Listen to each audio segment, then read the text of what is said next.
right, good morning, everyone. It is 7 a.m. It is after sunrise. I'm Alex Fisher alongside Maddie Jansen and Kevin Charette. And, before we get into, we've got some stuff to talk about, but I just want to first talk about just the unbelievable amount of support that we saw yesterday during Jersey Mike's Day of Giving. Yeah. I mean, it was just unbelievable. You were obviously out there yesterday morning, kind of previewing it and, kind of putting the call out like, hey, we all have to eat, get a sandwich. And 100% of the proceeds go to sales. Of sales. That's what's wild. It's not just profits. Yeah, not 10%, 20%. The entire all sales. And it was just unbelievable. They were able to pick up $78,000. That's incredible because last year $57,000. Wow. So that's a huge jump. Yeah. To see everybody coming out, and now the Ronald McDonald House has those funds they need to continue on to do such great things over at Bakersfield Memorial Hospital. Yeah, and of course after we saw the day go, and there's so many locations across Kern County, Jersey Mike's locations across Kern County, and it's already a popular lunch spot. But they do this every year. This is not just a Bakersfield thing. I mean, Jersey Mike's is a chain, of course. Yes. But it is the company's day of giving. But what's great about it, though, is that each, area, each zone across the country, they get to pick their own nonprofit. That is so cool. So it's not like we were talking about yesterday. Cool. It's not like the money is going to a national organization or something. No, the money stays here right in Kern County, in each community that gets to do it, and they get to choose. I think that's so neat. Yeah, this is the third year that they've chosen the Ronald McDonald House. So cool. A huge jump in what they raised last year, which is incredible. That's a huge jump. So you talk about fundraising for a nonprofit. Yeah, so Scarlett Sabin, she's the executive director of the Ronald McDonald House, and kind of reacting to yesterday's Day of Giving. Here's what she had to say, especially as people were still coming in and buying a sandwich, and of course the money going to the Ronald McDonald House. The Day of Giving is such a special day, and the Jersey Mike staff are so excited about supporting the Bakersfield Ronald McDonald House again this year. And a number of their staff have personal stories about how a house has helped their family in the past. So I think that really brings the mission home. All right, again, $78,000 in those sales. And by the way, you can continue to donate in store through Monday. That's March 31st at 9 a.m. I think a lot of people came out too knowing that I was done making sandwiches after 7 a.m. They didn't want you to make your a sandwich? was fine. It was how you wrapped it, though. Yeah. Yeah, I'm not a good burrito. It's almost like wrapping a burrito in a way. Tuck and get it tight and then tuck it in. Because it's just got so many fillings. Like you don't want it all fall out before you get it home. Yeah. So that's why it matters. Yeah. If I had 10 years experience. That's how long it would take you to work? Well, but one of the employees Jersey here. Mike's here in town has employees that have been with the company 10, 13 years. Brendan, who I interviewed yesterday, he's been with the company 13 years. Yeah, that's impressive. Yeah, that says something for sure. Yep. What is your go-to sandwich there? You know what? I don't go to, I was telling them yesterday, I don't go to sandwich shops that often, but when I do stop in at Jersey Mike's, I usually get the turkey and provolone. And, a lot of people get it Mike's way, with the oil and vinegar. I'm not an oil vinegar guy. It's okay. I did kind of light on mine, which is the way I would take it if I got a sandwich. But I'm a mayo and mustard guy. So. I love the oil and vinegar. Yeah, a lot of people do. It's one of their popular sandwiches. It's so fresh. And I think it's called the Italian. So that's all the one we the made Italian as well. meats. Oh, yeah. That's good. So I good. like their Philly cheesesteaks too. Oh, really? I don't think I've pretty ever done. They forgot they do the hot sandwiches too. They do hot sandwiches, yeah. See, if somebody would have got my sandwich yesterday, they would have been very disappointed. I went skimpy on the lettuce. Scarlett really piled it on. She had a technique they taught her. They didn't tell me that technique. I just think it tastes very fresh. Like with the oil and vinegar and the lettuce, it just feels like a fresh.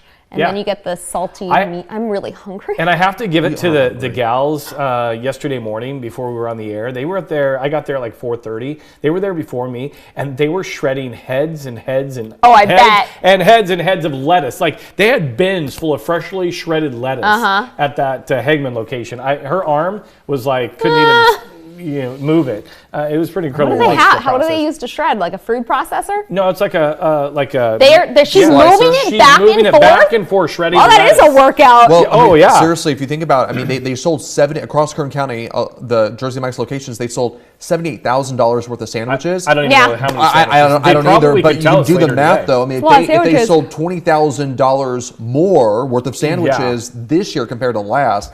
I think they were pretty busy. The best part yesterday morning, me and Scarlett agreed, was they were cooking, and they have it down. So they cook bacon every morning, fresh bacon for the sandwiches, and they had sheets of bacon on these sheets, and they just turn it and they put it on the grill and cook the bacon. Oh, I was in heaven. I bet that smells great. I'll take a sheet. I'll taste test. Maddie's like, that sounds like you, Kevin. Kevin, that sounds like a heart attack. I know, but bacon is so good. Well, hey, you know what today is? It is. Is it bacon day? What? It is. It's baseball day. Oh, it's baseball day. Even better than bacon baseball. Yes. So of course, all 30 MLB teams are playing today. So the Dodgers and the Cubs, they started their season last week in Tokyo, so they've got the first 2 games underway. But I mean, come on, this is opening day, right? Like, this is like a holiday. Yes. I mean, this Baseball is the time, for everybody. This is the time of morning when Maddie yawns. I'm I sorry. keep looking back. It's because you're sitting down. I'm tired. I'm like ready for a nap. Let's do it. That's what it is. It's because Do you're sitting it. down and we're hungry. Breakfast and nap time. Can we just get some pillows up here and a blanket? Are you getting me a blanket? That would be nice. But anyway, so yeah, it is opening day today. All 30 baseball teams will play. Super, super exciting. You know, the big question, I love this video. This is, well, if you're a Yankees fan, you hate reliving this moment. But this is Wait, this is getting aired. This is the famous 5th inning of the World Series in Game 5 when it just, the Yankees were doing so great and then it fell apart, you know what? and the Dodgers ended up winning the World Series, in this game. Was it a Friday night game? It was, I think, right? No, I can't remember. I don't think it was. No? Okay. I don't think it was. I was at a Links for Life event called Hot Pink, and they hold a Luigi's that was Warehouse. game 1. That was game 1? That was game 1 with Everyone Freddie was Freeman. on their phones and like in the middle of like the auction, and like it was kind of annoying, I'm sure, to the auctioneer, because people were like, they're staring at the game on their phones, and he hears cheering, but it's not for him. They had to hold off on the auction until after the game. I know. Yeah, so game 1, Okay. game 1 was on a Friday, and that is when That's what I'm thinking of. okay. And remember, that's the game that like everyone will remember. It was when Freddie Freeman hit that walk-off grand slam. Is that the one where he like dropped the bat? Yes, raised the bat. That was the first game? That was game 1. For some reason yes, I thought that was. because that is what a lot of people say. That's what talk about momentum. I mean, it's Yeah. just like. Well, and how many games in a row did he hit a home run in? I don't have the number. I want to say it may have been like 3. I think he went I think he had 3 And that was home this runs World in the World Series. Series. Yeah, but remember, last year with Freddie, I mean, he just went through, Mm-hmm. he had his kid who was, facing a very serious illness. hospital and for in the several hospital for months? so many. It was Weeks, for at least. it was for a long time, but still recovering. And then he had some, health issues. His rib was hurting and so forth. Freddie's? Yeah.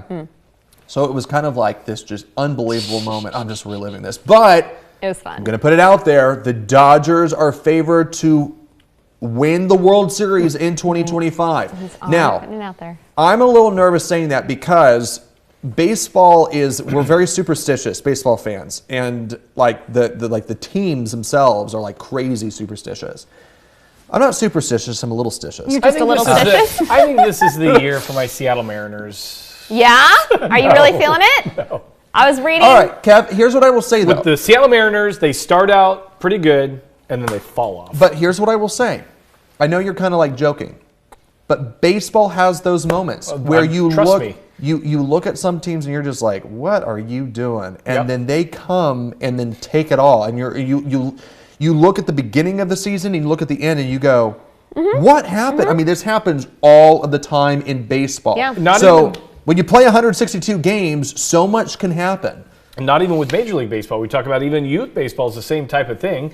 I've had teams that have been lost almost every game during the regular season. Aww. And then we go to the playoffs and they win the entire playoff and become postseason champions. That's so which fun. is crazy, So it's nice to see Major League Baseball, the youth baseball, because your kids just started as well. We live at the baseball field now. Yeah. I've been there. We've been there every day since Sunday. How long is the season for you up How there? many It games do you goes guys to have? the first week of June. Oh, I don't know how many. I haven't counted them. I have I have 3 kids, 2 teams this year. I'm Right. grateful that we only have 2 teams because last year we had 3 teams. They were all on different teams. But it's such a fun time. And I was not a sports girl growing up. You have I was 3 not a boys coming sports into the world. person. I was not an athlete growing up. But I I never expected to be the mom who just loved being out there on the field watching my kids. And it's really, truly not about winning or losing. Oh, no. I just love the teamwork, and it's so sweet when they're cheering on their teammates. Eli was like, we came up with a cheer for Bradley, and he loves it. And it's so cute to see them encouraging each other, backing each other up, working together, and learning to lose well. That is more important to me than learning to win well. I want them to learn to lose with grace and it's good to humility. It's good to fail every once in a while. Yeah. What positions they Noah. Eli's a catcher, right? Eli was a catcher. He really wants to pitch, but right now they need him to catch, and he's doing good as catcher. And he also got like 3 hits on Monday, so he's Eli pretty did? excited. Oh, that's great. Hit every time he got up to bat. Noah pitched last night. He did really well. His arm's gotten a whole lot stronger over the last year, so that was fun. And then he and Wyatt are on the Trash Pandas together. Wyatt was playing shortstop last night, and they both got hits. Noah got a hit each time he got up to bat. Wyatt got 1 hit and then got walked. But And how was fun. what's Wyatt's stance? I won't show you right now. It's a little wide. It was a little wide. So Getting a stretch He's in. a little excited. I think, a little overexcited. He's like coaching his teammates from the field, and his dad's like, Wyatt, let the coach coach. I told Maddie she's got her assignment is to get pictures of the boys in their uniforms. I know. I'll have to use Justin's phone. My camera's broken. So pictures, because I received pictures last night Yes! of my little nephew. It's So his first fun. year in T-ball.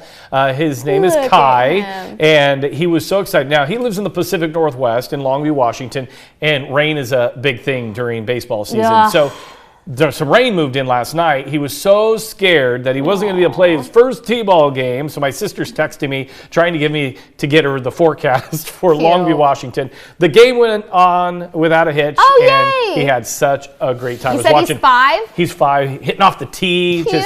Did you get to see? And she sent me videos and pictures. Yeah, but he's kind of like your kids. You know, he had the white stance. He's ready to go. Ready. Yeah. So. And another thing they were talking about last night is like watching Major League Baseball. That's also like learning for them. Most it's so good for their brains just to learn the game. Don't you just feel, like with your nephew, your kid, with Major League Baseball, to me, this feels like the actual new year.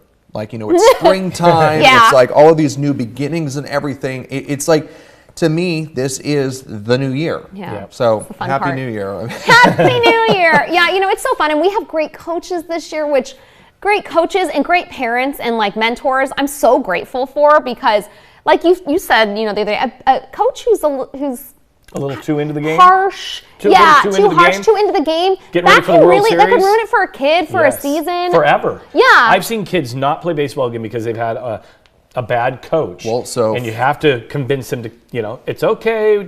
So for me, that was me when I was in kindergarten. My soccer coach was so harsh on us. It was like in kindergarten, leaving the games crying, like it was, kindergarten. And so I was so excited. I was so excited to play soccer, but that season, that one season ruined me. Yep. That is such a bummer. And so it's hard because now you look at it and it's like he was just living vicariously through us, and right? that's But still, you can't do that. You have to pull yourself back. Yeah, no. And so you have to be there to nurture the kids.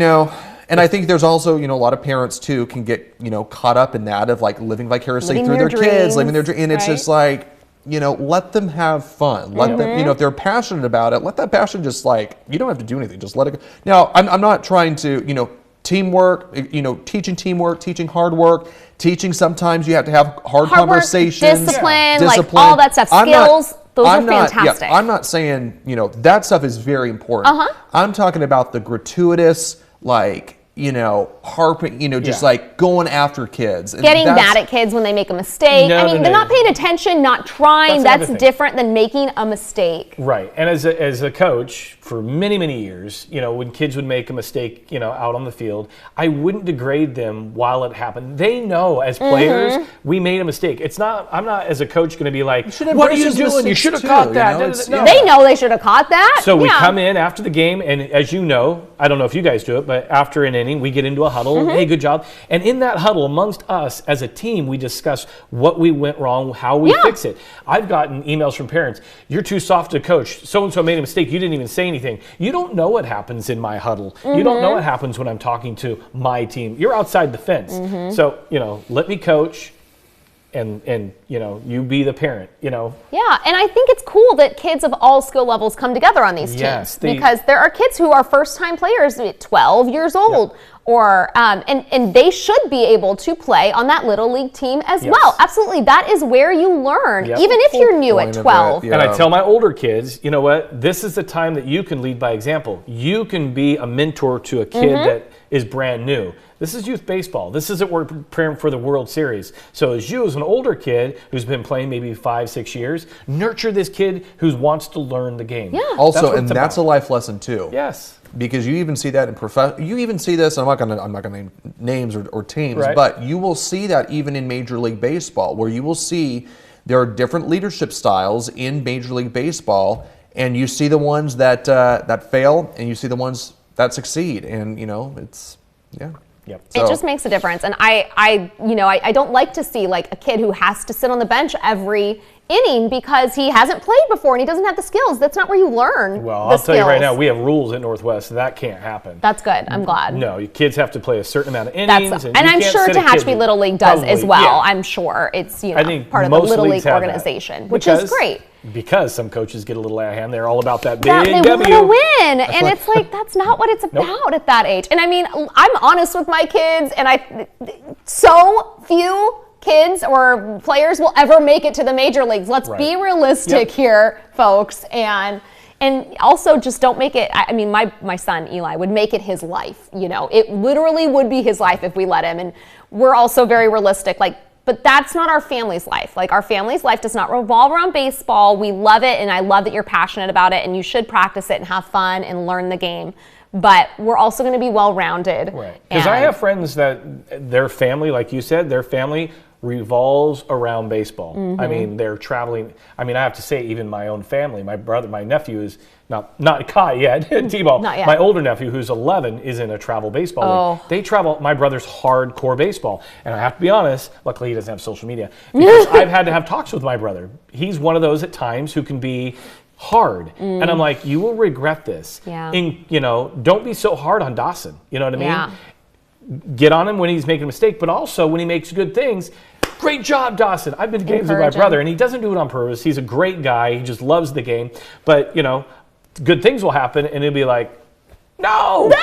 Like Zach, Yeah. Celebrate the good, address the bad. And hopefully, whatever you are doing, you're getting good memories with your family. But a lot of families, they have to separate. Okay, we're going to this city this weekend. You are going with the other kid to that city. And that's what I hate to see happen, is when you don't spend time together as a family anymore because the sport becomes more important. What was the thing that Eli said a couple years ago when he was just outside playing ball, or he may have just been just throwing the ball up and down, and you said all right, you gotta come in. Did he just but this is my life or something? Yeah, he's definitely told me before, baseball is my life.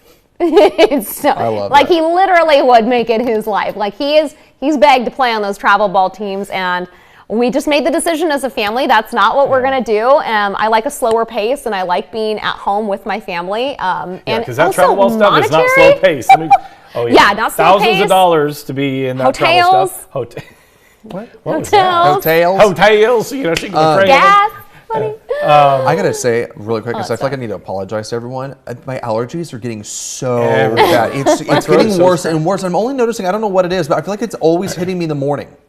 It's something about this building makes me sneeze too. Honestly, I think it's this building. I think there's something in here, but my nose and eyes have been so itchy lately. 100%. When you have a building we have brand new carpet in the building, so it's not the carpet, brand new. That's true. Yep, all That's brand true. But So, this morning I caught myself multiple times trying to clear my throat and everything. And I'm so sorry. And I went straight from a nasty cold into some light allergies. So I wasn't sure when I really turned the corner. I was like, but I still feel drainage and sneezy really and I don't even suffer from allergies bad. When everything's done blooming, and yesterday's little wind event, blowing around. No. See, and I will try say, to stay in as much as I possibly can. can. And I was out and about yesterday. I think that's probably why it's a little worse than normal, because I was out and about yesterday, and it was getting. It was a good wind event, enough to really just pick things up. Yep. Not it wasn't crazy windy or anything like that, but it was enough to just again, my nose is so itchy. It was enough to just kick kick things up just a little bit. It was nice though because we were at the baseball field and it was a nice where I needed the jacket. I wanted a blanket from the car, but I was not freezing by any means. But after the 90-degree day on Tuesday, it was lovely. It was very refreshing. So no snowstorms, but we've had those. Saturday we have 2 games. So yeah. Okay. I'm looking down at some of the things that we wanted to talk about. This one I'm actually interested in. I want to hear. I know where you're going to go with this one. I'm curious to see where you're going to go with this one. Okay. So there's a no. It's but think about it because she's going to be able to talk about it. He just knows I speak my mind. Well, no, I think this is because we've kind of talked about this, but I'm curious. So there's a new study out that shows more people than ever are wanting to leave the country and like try new things, and there's different like. I mean, there's so many experiences out there, right? I know what you're going to say. You know where I'd live. So the number one place where people want to go, this kind of surprised me, Canada. To live? Is it to live? Canada's a beautiful place. I don't know. Or just to visit? Oh, no, you're right. Like Calgary's beautiful. I think it is to live. I go to Vancouver all the time. I think it is to live because this is why they want to like go there is because they're citing high quality health care. And then the practical approach. There's a big approach. Like it's very actually, it's like all over. It's same with Europe.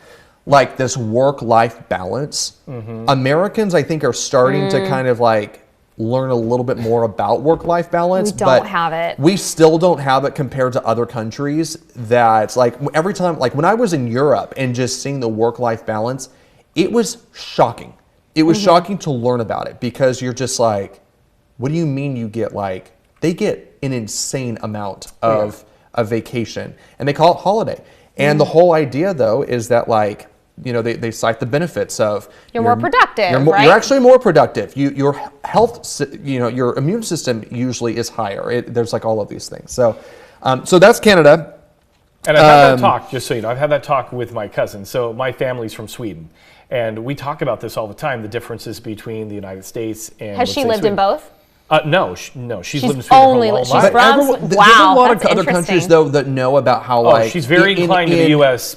policies, politics, how we live. Well, but just like the culture, because for us the work-life balance, it's the culture of it, right? Yes. Like we love to be busy. We love to be busy, and we love to say like, "Oh, I'm just so busy." It's like a badge of honor. It is such a badge of honor. Where did that come from? Where did that come from? Now, I mean, I will admit, like I am very busy. Like I love to say yes. And what I like to do now is I'm only saying yes to things that I'm actually, you know, like 90% of the time want to do. You know, the 10%, of course, things that you need to do, things that, you know, you're supposed to do, whatever. But it's this mentality of like, I'm only going to be doing the things that I want to do.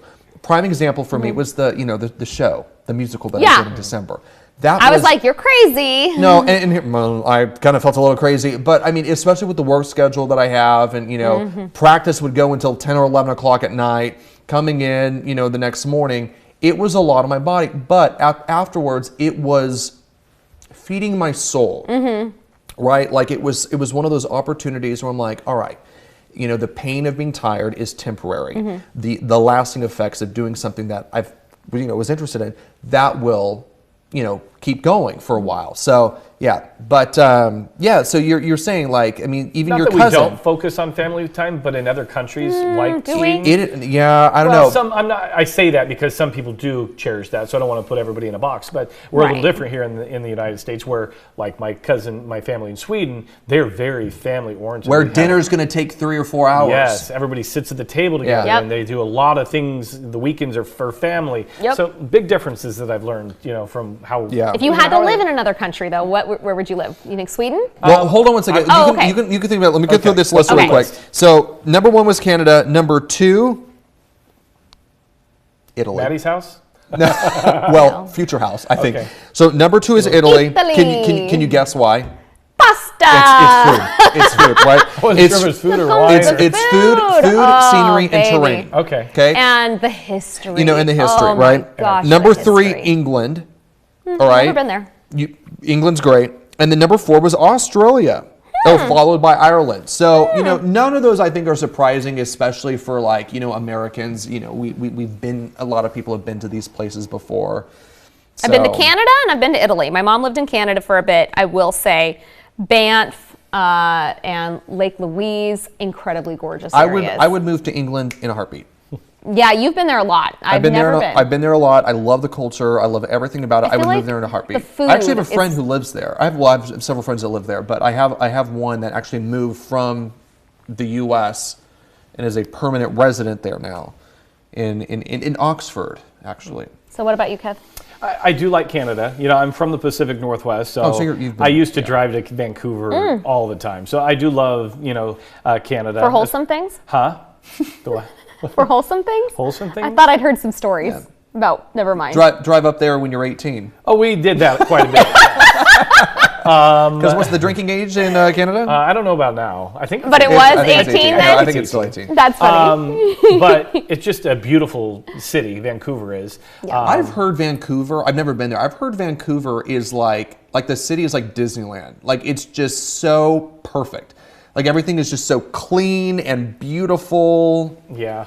I'm trying to think of another place. Have you visited many other countries? No, I haven't visited very Is there other? a place where you would like to live that you've never been to, but you would be like, oh, I would give it a shot with what you know now? Probably your family, right? Yeah, probably my family. But your family? Probably. In Sweden? Yeah, in Sweden. Yeah, that would be an You've easy. gotta go that would visit, be an easy. Kev. I know. I'm just, I'm a homebody. Do it. But yeah, Sweden would be an easy one. I told my cousin one time. I said, hey, maybe I'll move to Sweden. I'll get my green card, and move to Sweden someday. She's like, we've got 3 houses. Aww. And they speak majority English in Sweden. They speak So that's Swedish, an easy and transition. It's an easy transition. So. You just got to go visit. Like Yeah, that's the go thing. visit. Like I got the travel bug. I haven't been since, but because it's very expensive. But I did Italy, and I just loved it. Even It was Sweden's so cool. One of the things when I lived in Germany for a year, one of the things that I realized like the big thing was, at first leaving the U.S. a little very scary, got homesick for just a little bit, but then you realize you end up making these places your home. Yeah. If you plug in to that culture and that vibe, you do get to, it does start to turn into your home. There is a mentality, to it. And obviously there's a lot of other factors. I don't want to just say if you're not making it your home, then what? I'm not picking up and moving to another country ever. No, but you can make it your home. We have some family friends who, they were born and raised in Bakersfield. And now they live on they live in an army base in Germany, in Grafenwehr, Germany. And they've lived there their whole adult life. Wow. They lived on, on the American base, and they're actually getting ready to retire, and then they'll move back. But what's crazy now wild. is they have now lived a vast majority of their life in Europe. Well, they did most of their time in Germany. They did spend some time, I think 5 or 6 years in England, and then I think 5 years in Japan. They were actually living in Japan during the earthquake in, what was that, 2010, I think? Scary. So anyways, but they've lived, most of their adult life now abroad on these, American bases. And, and they're getting ready, they're excited to come, once they retire, to come back and live in the States. But yeah, that was another thing. It's just they've always, wherever they live, they've made it their home. It's so expensive to travel, back and forth. And that's the thing for me is seeing my family is so important to me. I've got family that live in Colorado, Oregon, and Texas. If I was in a different country, seeing them, it would just not happen. So that's what really anchors me, I think, it's just. So of course, it's fun to visit. Like Scarlett Sabin, her son lives in France. Yeah. And doesn't he live really close to Paris? Yeah, you can see the Eiffel Tower from his apartment. That's right. Wild. And she just got back. Actually, she was there for 3 days, and then came back from seeing it. Yeah, fast trip. You can actually find pretty decent from LA to Paris. Yeah. So I always say, I got a trip. I got my ticket from LAX to Heathrow. It was direct, nonstop flight. And it was right over $600 nonstop. You can get them cheaper than that if you're flexible. You can, if you're flexible. Under $500 sometimes. Well, especially in the winter months, in January and February, off peak, but. We can dream, can't we? But today, hey, we're staying. Don't worry, we're staying here, and the weather's going to be fantastic, so we don't regret it at all. Yeah, get out and enjoy it with those 70s this afternoon. All right. And then you got the marathon on Sunday. Yep. Ready to Weather go. should be great. All right. Feet are looking good. Well, that's because I haven't taken my shoes off. Thanks for joining us for After Sunrise. We will see you tomorrow. Make it a great Thursday, everyone.